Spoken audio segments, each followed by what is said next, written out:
video, and today I want to go over the Haslab toy announcements that came out yesterday.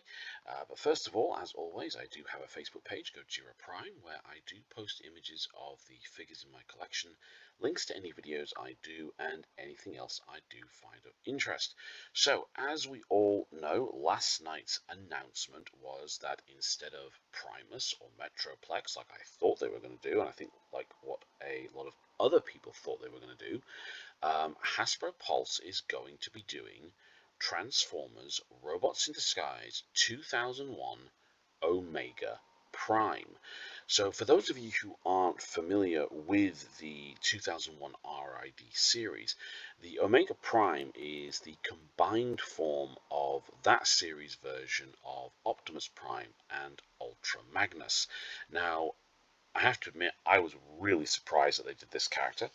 I really did think they were going to go with something G1 related,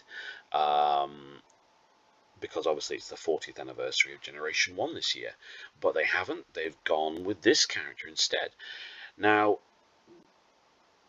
I have to admit, it does seem to be a very nice figure. I do have the original 2001 figure, and both the Prime and the Ultra Magnus. They're very, very nice figures. I still think that the Prime figure is one of the best designed Optimus Primes they've ever done. But we'll go through the images and we'll see what price they're asking and how many backers they do need for this.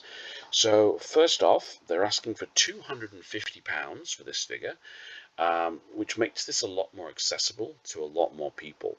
Now, if they had gone with something like Metroplex or Primus, I think we probably would have been looking at something along the lines of £600 to £700 for that figure, which would have put it way out of the range of most people, I think.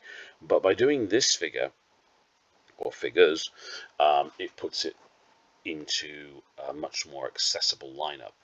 Now, they're asking for 10,000 backers, and after less than a day, we are already at 4,726 backers. So we're almost at the halfway point after less than a day. So I think there's a pretty damn good chance this thing is going to get funded.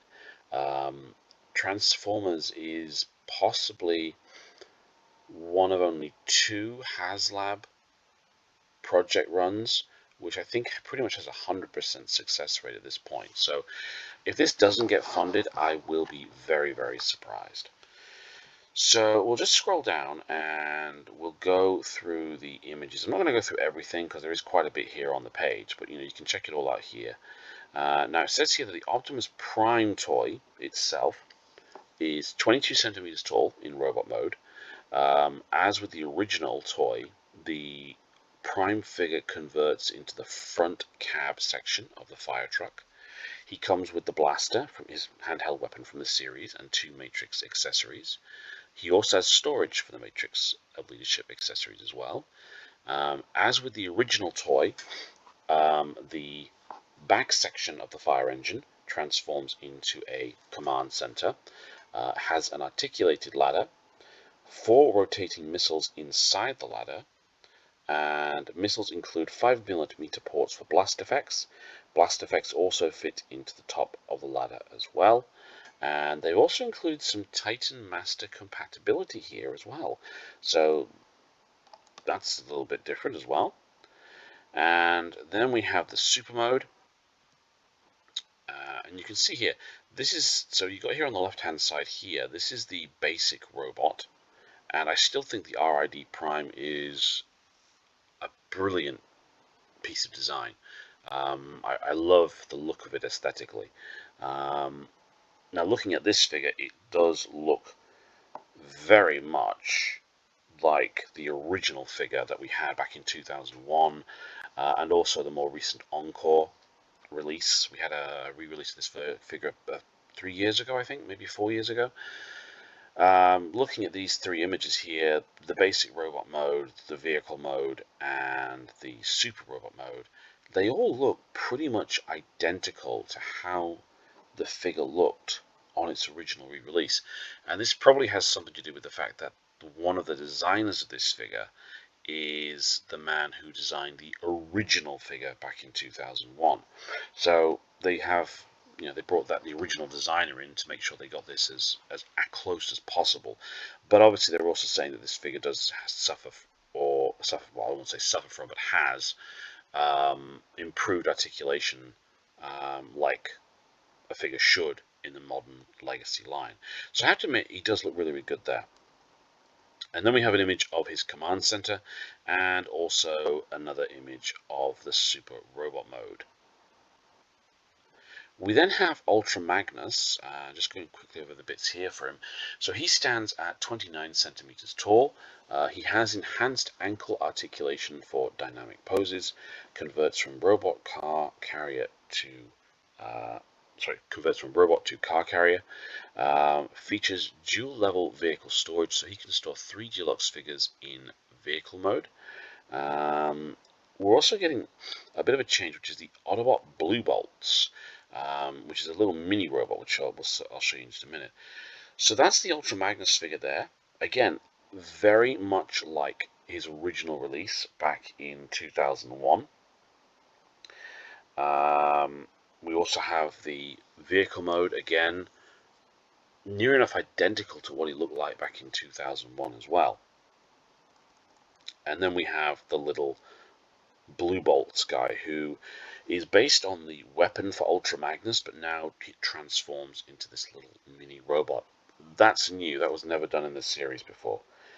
One thing that I do have to wonder, though, is if, following on the example of the Star Saber and the Deathsaurus figure, if we're getting Omega Prime, this version of Optimus and Ultra Magnus, does this mean that next year's Haslab could possibly be 2001 Megatron? That would certainly be interesting to have. That was a 6-changer figure, 6 alternate modes. That was a pretty big figure for its day. And, does this maybe signal that maybe going forward as well, if this project is a success, are we going to be getting more RID figures, characters going forward as part of any upcoming Legacy line? One little thing I've just noticed about this little guy here, his chest section here, it looks like he has a screaming face inside his chest. I don't know if that's intentional or not, but it's actually quite funny. And then, of course, we have the combined version. So both Optimus and Ultra Magnus can combine to form Omega Prime, which is this bit here, you can see. So he stands at 13.75 inches, 35 centimeters tall in combined mode. Combination begins with a handshake, just like the original toys. So you can see here, they've got another image here. We have the Optimus Prime figure in his Super Robot mode, his Ultra Magnus counterpart, and then obviously the little 5.75, well, 6-inch figure here as well. So basically, what we're getting for the £250 is we are getting the two modern updates for 2 classic figures. So articulation, detailing, that sort of thing. They are both in their Ultra Magnus is essentially a command class figure at the scale that he's at. Optimus Prime in his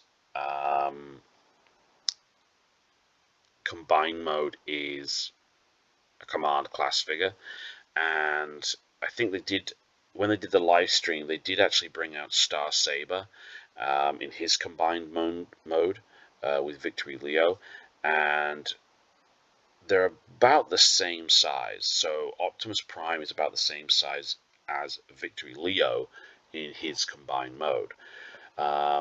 Omega Prime is bigger than Star Saber, and I think just a smidge bigger than Deathsaurus. So it is a pretty big figure that you are getting at the end of the day for this amount of money.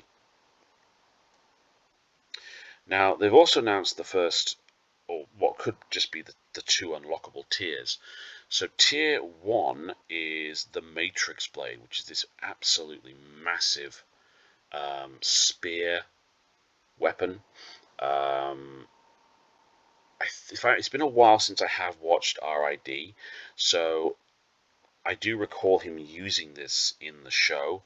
It's not something that ever got a European release, but it did come with the original Japanese versions of the toy.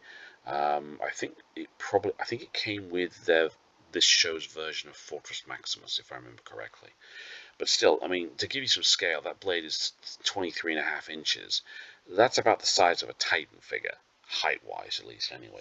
So this image does give you some idea of scale as to how big he is compared to a Titan class figure. And then if we hit 16,000 backers, we get a base for the figures.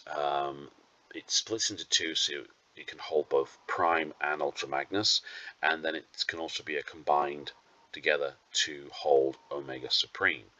So this is what we are getting for this year's Haslab. I have to admit, like I said, I am very surprised that they have gone down this route. Like I said, I was expecting a G1 character, not an RID 2001 character, and especially not this character. As a G1 fan, I have to admit I'm actually quite pleased that they went with something different. It's nice to see another part of the franchise getting some love for a change, especially RID 2001, because it seems to be a forgotten show in a lot of ways.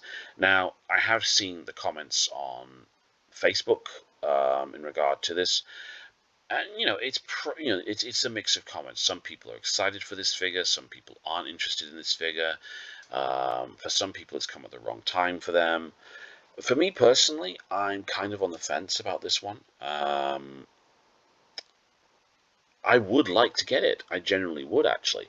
I'm probably going to have to wait and just see if it's something I can afford because, I have bills to pay and other stuff to pay for as well. So we'll have to see how it goes because obviously, like I say, I've got bills to pay. I've got TF Nation tickets coming up soon as well. I've got a holiday coming up as well. I'm going away for a little while. So as to whether or not I can actually afford to get this figure is another question for me. But, like I said at the start of this video, the fact that it's £250 puts it in a lot more people's price bracket, which I do think is a good thing. So let me know in the comments section, is this a figure you're interested in getting? Have you got any of the previous Haslab projects? Is this one you're going to pass on? Do let me know in the comments section. Please hit like, hit subscribe, and thank you very much.